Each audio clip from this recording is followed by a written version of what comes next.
السلام علیکم ناظرین، مصنف سلمان رشدی جو کہ ایک گستاخ رسول ہے، اس نے نبی علیہ السلام کی اور قرآن مجید کی شان میں گستاخی کی ہے اور تمام مسلمانوں کے جذبات کو مجروح کیا ہے۔ اسے امریکی ریاست نیو یارک میں ایک تقریب کے دوران سٹیج پر آ کر ایک حملہ آور نے چاقو کے وار کا نشانہ بنایا ہے۔ آج کی اس ویڈیو کے اندر ہم آپ کو بتائیں گے کہ یہ سلمان رشدی کون ہے، اس نے کہاں پر جنم لیا، کہاں پر پرورش پائی اور کہاں کی یونیورسٹی میں یہ پڑھتا رہا، اور اس نے کون کون سے ناول لکھے ہیں اور اس ناول کا کیا نام ہے جس ناول میں اس نے آپ صلی اللہ علیہ وسلم اور قرآن کی شان میں گستاخی کی ہے۔ اور ہم آپ کو بتائیں گے کہ اس کے اوپر جس شخص نے حملہ کیا وہ کون ہے اور اس کا تعلق کس ملک سے ہے۔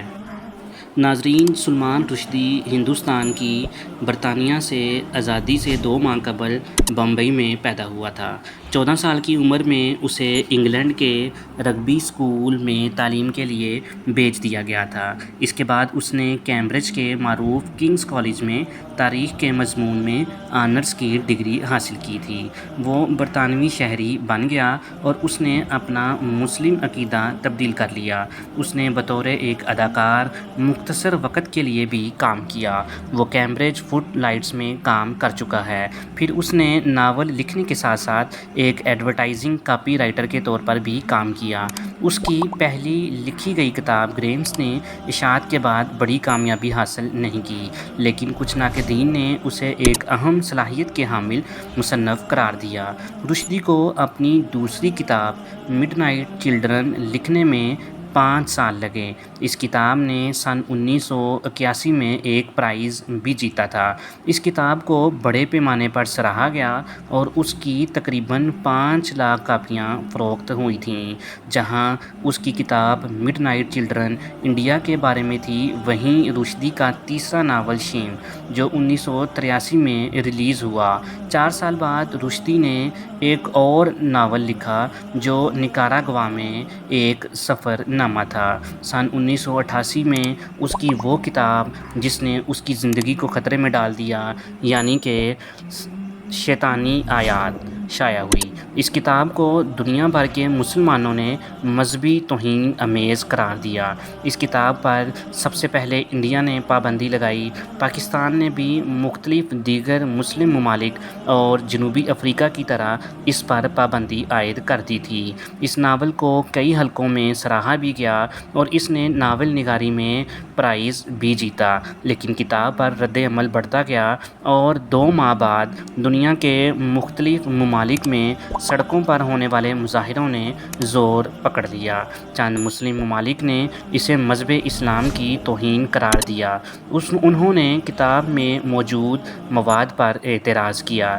جنوری 1989 میں بریڈ فورڈ میں مسلمانوں نے رسمی طور پر کتاب کی ایک کاپی بھی جلا دی تھی اور نیوز ایجنٹ ادارے کو وہاں اس کتاب کو رکھنے سے منع بھی کیا تھا۔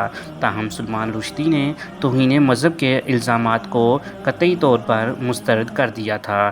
اس برس فروری میں برصغیر میں رشدی مخالف فسادات میں کئی افراد بھی مارے گئے۔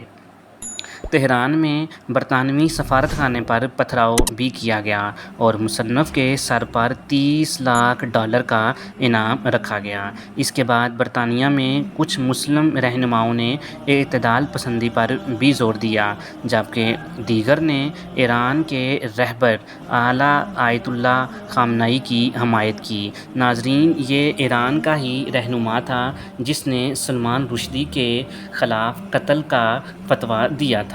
اس نے کہا تھا کہ اس گستاخ رسول کو جو بھی قتل کرے گا اس کو مذہبی حفاظت میں رکھا جائے گا، اس کو کوئی بھی نقصان نہیں پہنچایا جائے گا۔ ناظرین، امریکہ، فرانس اور دیگر مغربی ممالک نے سلمان رشدی کو دی جانے والی موت کی دھمکی کی مذمت کی تھی۔ سلمان رشدی اس وقت تک پولیس کے پہرے میں اپنی بیوی کے ساتھ روپوش رہا۔ اس نے اپنی کتاب کے ذریعے مسلمانوں کو ہونے والی تکلیف پر گہرے افسوس کا اظہار بھی کیا تھا، لیکن ایران کے رہبر اعلیٰ آیت اللہ خامنئی نے مصنف کی موت کے لیے اپنے فتوے کو قائم رکھا۔ وائکنگ پینگوئن نے لندن کے دفاتر سے پبلشرز کو پکڑ لیا اور نیو یارک کے دفتر میں عملے کو جان سے مارنے کی دھمکیاں بھی دی گئیں، لیکن اس سب کے باوجود یہ کتاب بحر اوقیانوس کے دونوں کناروں پر واقع ممالک میں سب سے زیادہ فروخت ہونے والی کتاب بن گئی تھی۔ مسلم ممالک کی جانب سے اس کتاب کی اشاعت پر شدید رد عمل کے نتیجے میں EEC ممالک نے اس کتاب کی حمایت کی اور ان مظاہروں کے خلاف تمام ممالک نے عارضی طور پر تہران سے اپنے سفیروں کو واپس بلا لیا، لیکن مصنف سلمان رشدی وہ واحد شخص نہیں تھا جسے کتاب کے مواد پر دھمکیاں دی گئی تھیں، بلکہ اس کے جو ٹرانسلیٹر تھے ان کو بھی دھمکیاں دی گئیں، بلکہ کئیوں کو قتل کر دیا گیا۔ اس کتاب کے جاپانی ٹرانسلیٹر جولائی 1991 میں ٹوکیو کے شمال مشرق میں ایک یونیورسٹی میں مرا ہوا پایا گیا تھا۔